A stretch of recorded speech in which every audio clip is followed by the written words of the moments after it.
Selamat sejahtera kepada semua orang dan puan pensyarah kita Puan Shu. Tajuk kami ialah impak penggunaan teknologi maklumat dan komunikasi dalam pembelajaran terhadap mahasiswa di Malaysia. Nama saya Chin Aiwan. Nombor matrik saya ialah 229531. Nama saya Lim Jin Shen dan nombor matrik saya ialah 228968. Nama saya Cindy Teo Sing Ing, nombor matrik saya 228965. Nama saya Nur Sakina binti Abdullah dan bernombor matrik 230068. Okey. Dalam era globalisasi kini, penggunaan teknologi maklumat dan komunikasi semakin meluas disebabkan ramai pelajar akan menggunakan teknologi internet atau media sosial untuk belajar atau melakukan aktiviti seharian seperti melakukan tugasan atau kerja rumah yang disampaikan oleh lecturer atau pensyarah.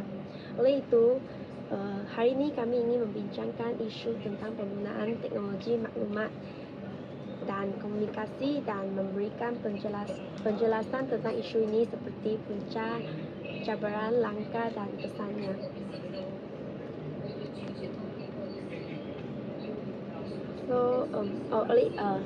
Saya akan memulakan dengan punca mahasiswa menggunakan teknologi maklumat dan komunikasi.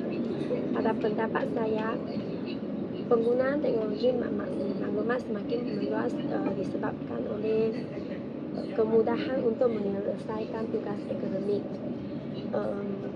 Terdapat beberapa cara yang mendapatkan terdapat beberapa cara untuk mendapatkan maklumat seperti internet, website atau aplikasi, e-buku dan banyak lagi. Oleh itu, mahasiswa boleh mendapatkan maklumat dengan cepat dan cara yang mudah. Mereka juga boleh mendapatkan beberapa maklumat atau esei dan karya yang mereka hendak punya. Saya setuju dengan awak Jin Shen. Saya akan membincangkan langkah-langkah bagaimanakah teknologi maklumat membantu mahasiswa dalam pembelajaran mereka. Yang pertama, teknologi maklumat dapat menciptakan rancangan belajar iaitu mahasiswa dalam pembelajaran. Teknologi maklumat seperti AI dapat membantu mahasiswa dalam pembelajarannya seperti alat ChatGPT supaya mereka boleh bertanya soalan yang mereka tidak memahami kepada ChatGPT supaya mereka dapat memahami dalam pembelajaran mereka. Selepas itu, ChatGPT boleh membantu mahasiswa untuk mencari jawapan dan membantu mereka dalam khususnya. Keduanya, teknologi maklumat juga dapat menjadi tutor peribadi mereka. Mereka tidak perlu bertanya soalan kepada pensyarah mereka kerana teknologi seperti aplikasi seperti Google akan membantu mereka untuk mencari jawapan mereka supaya mereka dapat mendapatkan soalan atau jawapan tersebut dengan segeranya. Pensyarah juga akan membebankan ringan mereka kerana mahasiswa dapat mencari jawapan sendiri.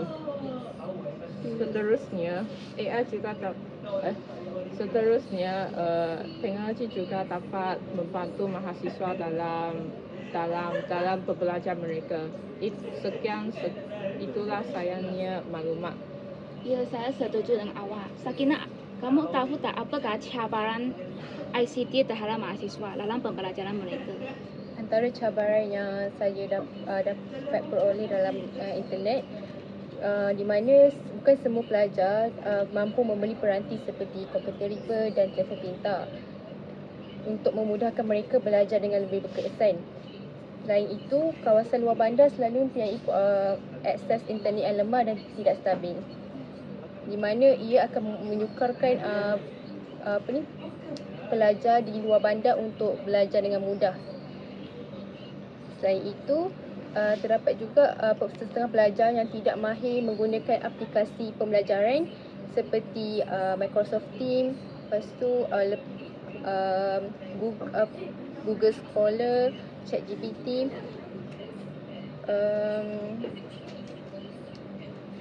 Itu sahaja daripada saya. Itu sangat penting untuk semua orang untuk mencari langkah untuk bagi semua orang dalam dunia ini untuk mempunyai berbagai gadget supaya mereka boleh mempunyai cara untuk memperoleh maklumat dengan lebih baik supaya mereka boleh menjalankan tugasan mereka. Pada pendapat saya, kegunaan AI dapat membawa kesan yang baik dan juga kesan yang buruk. Kerana macam peribahasa pernah menjagakan, jarum pun tidak mempunyai kepada yang dua tajam. So, salah satu kebaikan AI ialah AI dapat mempermudahkan pembelajaran mahasiswa.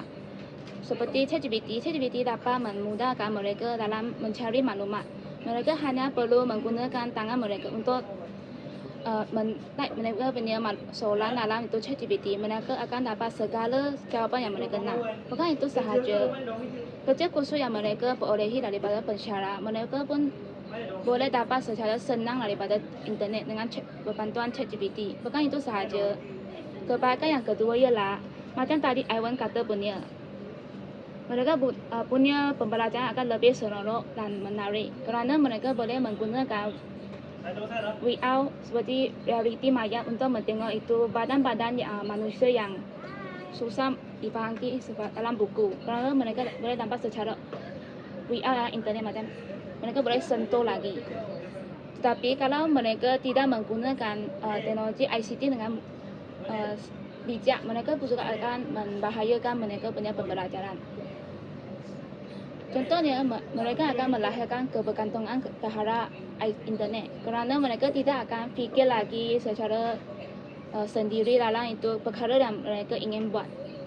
Contohnya, apabila mereka dapat satu soalan, mereka hanya akan fikir nak cari jawapan di internet tapi bukan guna otak sendiri untuk cari jawapan itu.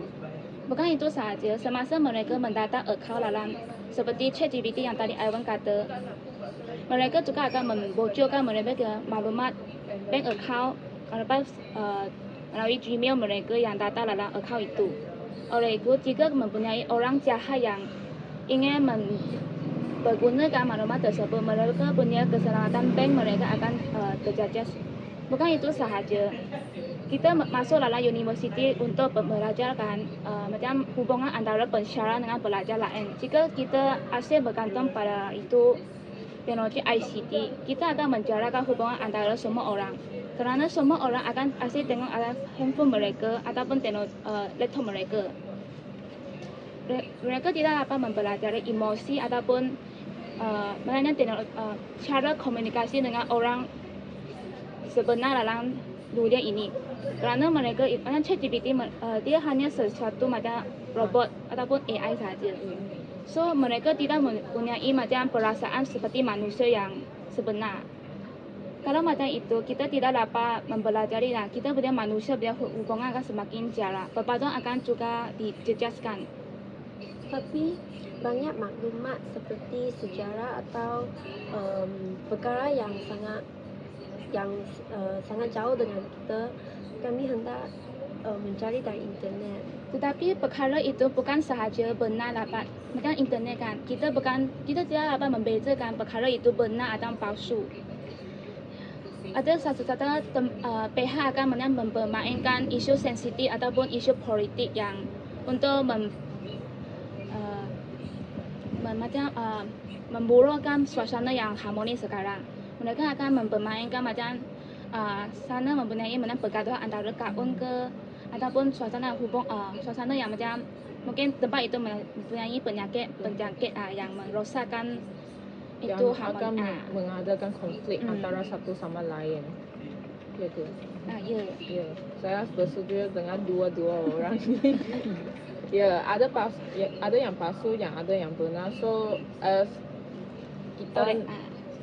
kita nak buat. Kita kena bijak untuk membedakan kebenaran tersebut. Ya. Sakinah, kamu ada? Saya nak tambah lagi punca saya. Sebab mahasiswa kini menggunakan teknologi maklumat dan komunikasi, sebab kalau kita mencari maklumat dari internet, kita dapat melakukan tugasan kita secara akan online. Kita akan siapkan tugasan kita dengan pantas sebab ada akses internet. Kami tak perlu fikir sangat lama untuk menulis tulisan tu. So ini adalah punca yang orang mahasiswa nak menggunakan teknologi. Ya, ini juga kegunaan ICT juga memudahkan ataupun menarikkan pembelajaran mahasiswa dalam seperti dalam semasa MCO kita macam pun gunakan aplikasi Google Meet ataupun Zoom untuk kita berhubungan ataupun kita mengadakan kelas dengan orang lain.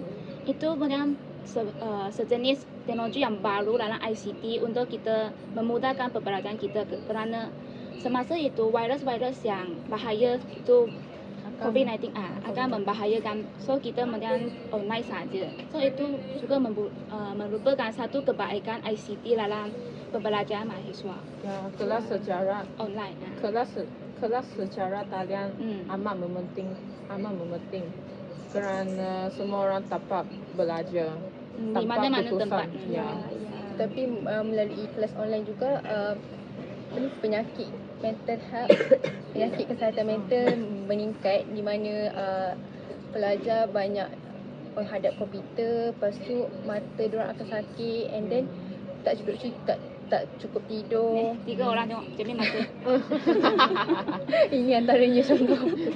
Dan itu sangat memberi impak yang buruk pada saya waktu COVID. Lepas tu bukan itu sahaja, macam ada orang yang memang B40 kan, mereka tidak mempunyai komplikasi macam laptop, iPad.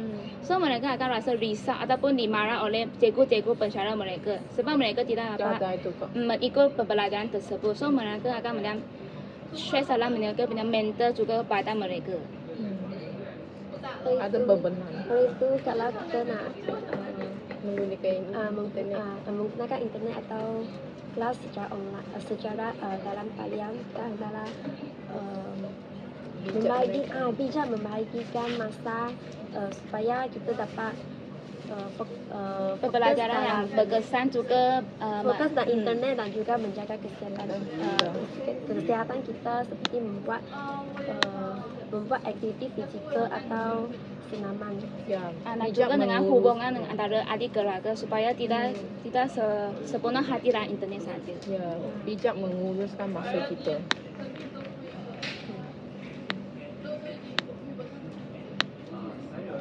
Ada apa lagi nak tambah? Kalau tak, kita boleh buat kesimpulan dan membuat rumusan bagi podcast kita. Kesimpulannya, teknologi maklumat dan komunikasi amat mementingkan kepada mahasiswa dalam pembelajaran kita. Sekian, terima kasih. Okay, Terima kasih.